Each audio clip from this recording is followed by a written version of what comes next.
Now, we've had a few people messaging over the last few videos. A few people have emailed as well. Yeah. First time punters looking to make an income. As a professional gambler, as someone that's been successful in the industry, what would be your top 5 tips that you'd recommend to anyone starting out? I think the first one is one of the most important. You've got to specialise. You've got to specialise either in horse racing, basketball, football, whatever you enjoy doing and you've got a passion for and you love, that's what I would recommend you do. I love horse racing, so I specialise in horse racing. You like football, you do the football. And I think you get that extra bonus if you enjoy what you're doing. So the first one is specialise. What would be your next important rule on the list? I think what you've got to do is, when you obviously specialise in what you do, you've then got to look at the sport that you're in, and you've got to look at where the real money is and what's the best angle. And I find that you always want to bet at the top class or the bottom. Now, if you're betting in like Group 1 races where the best horses are, you'll always find one a little better than the others. And if you're betting right at the bottom class, there's always one or two better than the others in the bottom class.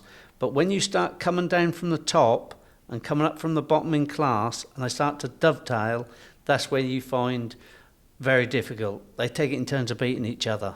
Yeah, and I totally agree with that. And for any sports fan, would know that if you look at the English Championship, between the Premier League and League One, you get teams beating each other every week. You'll get a team, sort of mid-table team, go against a top team, get a win, and then next week they'll play bottom of the league and get beat. But not just 1-0, they'll get beat 2-3-0. So I totally agree with the rule. Avoid that middle class because it's dangerous territory. You're not getting the value like you do in bottom league matches where you're getting sort of 2-1 on a 6-4 shot, and you're not getting the dominance of them top tier leagues.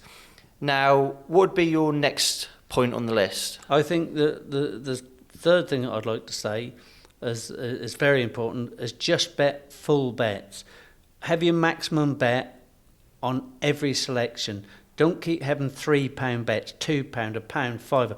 Oh, I think it's got a bit of a chance, I'll have a small bet. Because all them little amounts add up. But there's something worse than that, than losing money away on these small bets. The worst thing you can do is that. And the reason is because you want to get in the habit of winning. Winners keep winning, losers keep losing in all walks of life. Now, I like to win. I win over 80% of my bets do win. So I'm used to winning. If one get beat, that's virtually like an inquest. I want to find out why. So don't have small bets. Only have maximum bets when everything come together. Do not ever consider having a small bet. There ain't such thing as a good small bet. If it's not worth your maximum bet, then don't bet it at all. Okay, so we've spoke about specialising. We've then looking at a category such as avoiding middle leagues. Yeah. The third point is keeping to professional bets. What would your next point be? Always have a pool of money to start with, what you can afford to bet with, and bet 10% of a bank and always stick to that bank. So many gamblers I've seen who can back winners, but they don't make money. And it's all because definitely you're not putting the right amount on. You have a small amount on a winner, a big amount on a loser. That's no good. Have a brilliant system, or whatever you do way of picking your winners, but stick to the bank when it tells you. A pool of money, bet 10% of the bank on every single selection.